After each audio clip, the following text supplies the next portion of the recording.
This is Sam, the Frugal Hugel gardener. I was outside this morning, let my chickens out, and decided to go ahead and harvest some Seminole pumpkins, both for me, for food, and the smaller ones for my chickens for food. And I decided, hey, all the leaves are starting to brown and lay down on the ground, and I can see all the Seminole pumpkins a lot easier because of the cold weather. Seminole pumpkins do great from the spring all the way to like the first frost, and we've been in the 40s and 50s here in Florida, and that even had an effect on the leaves, but they don't totally go brown, and you have to harvest them when there's a frost or a freeze. So right now, since I can walk around and see all the Seminole pumpkin, I'm going to give you a little tour of how many Seminole pumpkins I have, what they look like on the vines, how long the vines are, and if you don't trim them, how they take over an area, which I love, by the way. And I'm only harvesting the big ones to bring inside before they get overripe. So with that said, let's get into it. Okay, so right over here in front of my chicken coop, that's my chicken coop. I let the vines just grow wherever they want. These whole steps were all covered this summer. You can see the vines going. I left the vines, but I trimmed the leaves.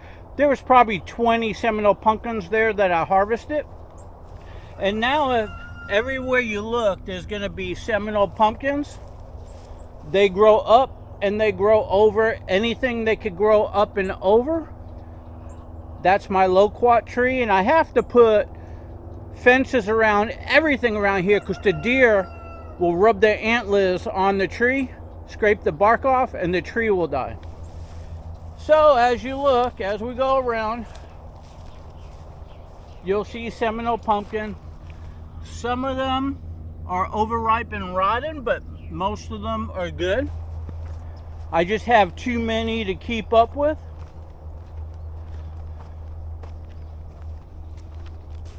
Here are some I just harvested from my chickens.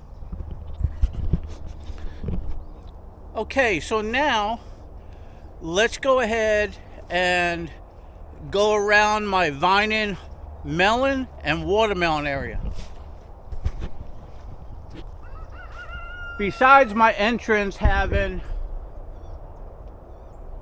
lots of banana racks that I'm waiting to ripen and other edible plants, these are cranberry hibiscus. It's cold out, they closed, but they're going to open up pretty soon.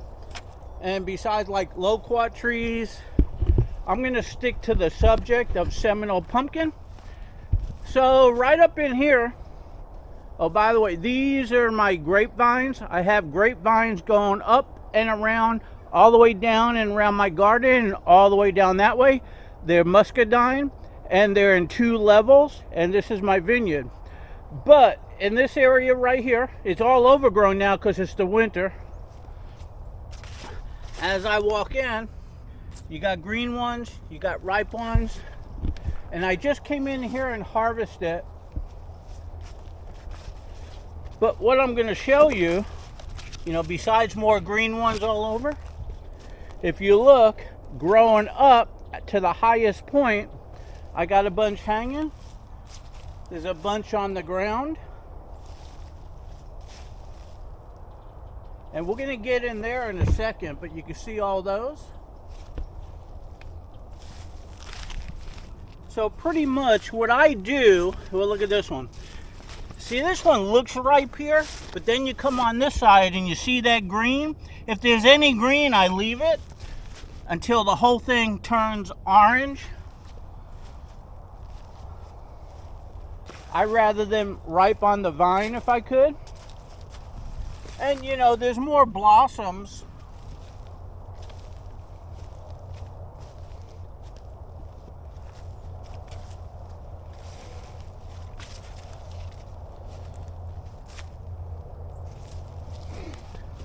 also right down here have some more.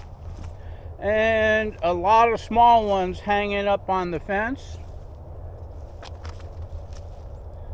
There goes a bunny rabbit. And a lot of small ones on the ground. Those are for my chickens, but you can see them all over there. And I was just in here and I harvested those large ones, but you can see them all hanging on the fence all the way up and over my muscadine grapevines. And as I come out the back end over here, I'm going to go slow. You can see them all over the ground. And as I come back this way, you can see a larger one here. It's going to take a little bit more to ripen. Here's a nice large one. So all I do is I cut that, and I have a really nice large one. So this is the type that I bring in the house to eat. You could eat the small ones, but I'd rather give them to the chickens. But I have so many large ones in the house, in milk crates, on my porch, and I'm harvesting more. They last 6 months to a year in your house. And the longer you got them, the better they taste on the inside. I love these things. I cook them up multiple ways, but that's for a different video. So that's what I'm doing this morning. I'm just gonna go around and harvest, and you gotta love the size of some of these. When they're this size, when you cut them open, the insides are really thick, like a pumpkin. Even though they're called Seminole Pumpkin, these are actually a squash, just like a butternut squash. Except these are more prolific, and they last from spring to fall without the heat getting to them in the middle of the summer. Okay, so let's continue. Okay, so you can see I have plenty of rabbits around. That was one that ran before, but there's rabbits in here every day and every night. And I just let them go ahead and do what they gotta do. Because there's plenty for me, there's plenty for the chickens, and plenty for the rabbits. Okay, so we're gonna go around to the back side of my garden. Now, the reason why this is all overgrown is because it's a lot of work to keep up with it all.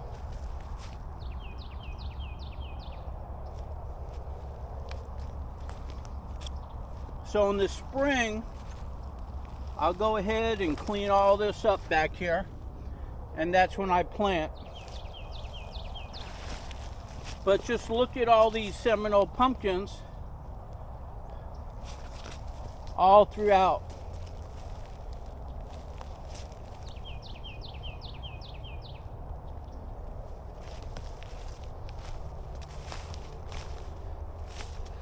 Okay, so coming on in here, you can see they're just hanging, and look how high up on the trellis they went. Back in here, they're all the way up to the highest point.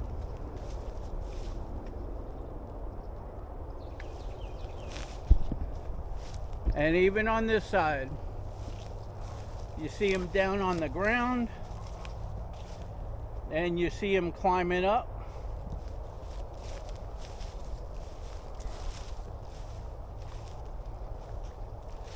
Okay, so coming right in here, here's another nice one I'm gonna harvest, but you can see them climbing up on the trellises. Right down in here, you can see them all on the ground. You can see them up on the trellises.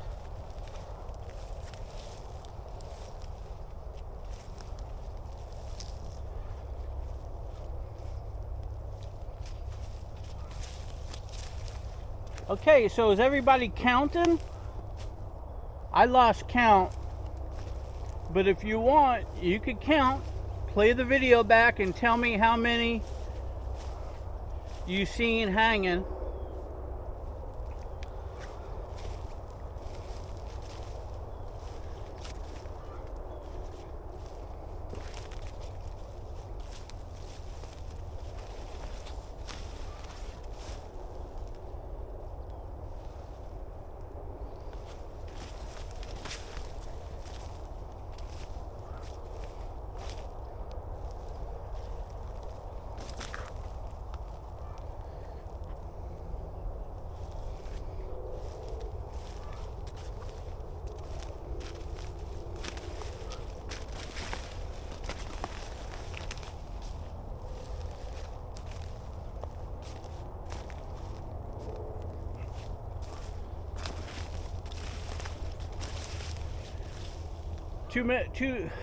It's too thick in there to go, so I'm gonna go this way.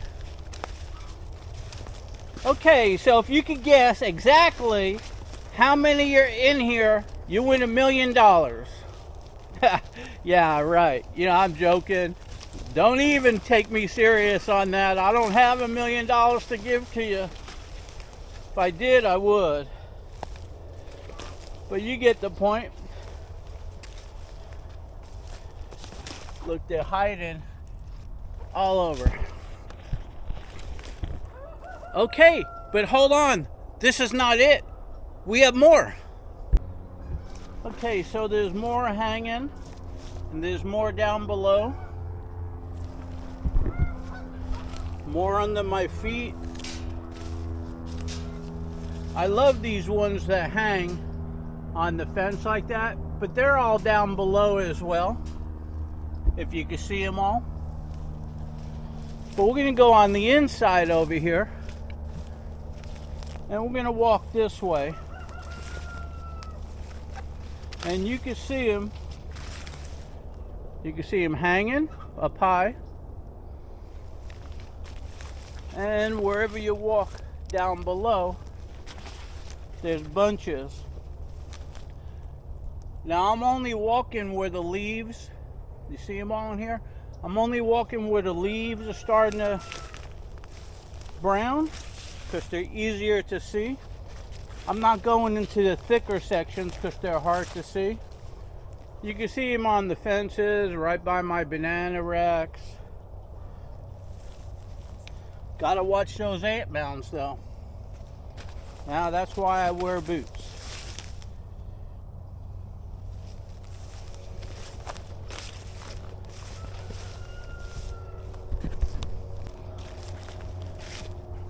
Okay, so you see a bunch over here. Look at all these guys. They all need to be harvested. So I have to walk through here with a barrel and get all these that are ready to harvest, and then watch my chickens go nuts, because if you don't harvest them, they rot like that. And those seeds, the ones that rot, the seeds make them grow back. You know, they're just down everywhere. You're not seeing all of them, but we're seeing most of them.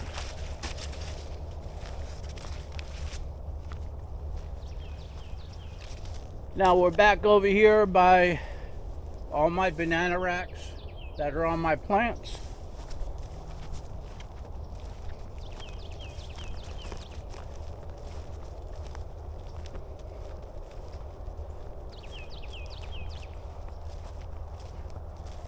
Okay, so now we're on the back side over here.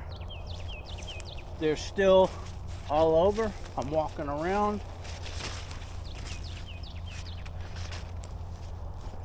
Hanging on the fence. Even the nice ones down below.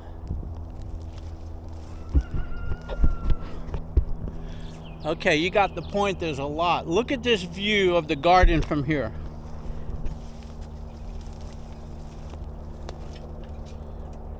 Can you see all those hanging?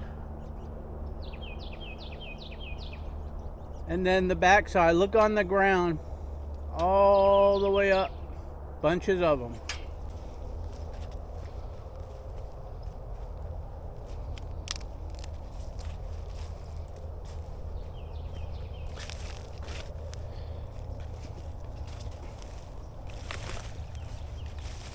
A lot of them hide, so you got to look really good.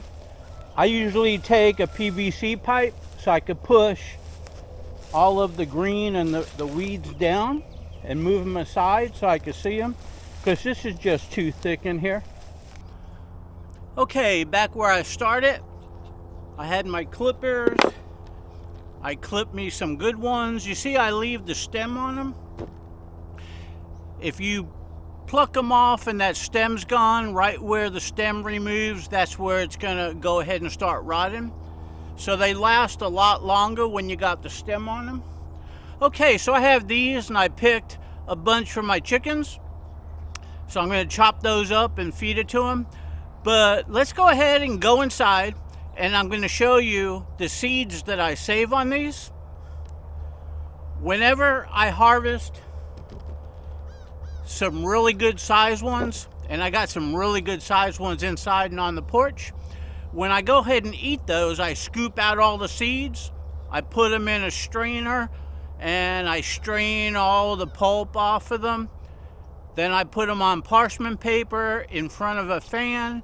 The fan dries them out. I leave the fan blowing for over a week. Don't make a mistake and dry your seeds overnight. They'll feel dry, but the insides are still moist. Leave that fan blowing over them. Circulate that air for a week or more. I leave mine on till they're totally dry. That's the only way you could go ahead and store them. If they're a little moist and you put them inside of a baggie, they're gonna mold on you. Or if you just pile them up and they're a little moist on the inside, they're gonna mold on you. And you don't want moldy seeds. So let's go check them out. Okay, so on my way to go show you that, and I just want to show you that the deer get in here. And if you notice, the deer came out and they go ahead and chew off the leaves.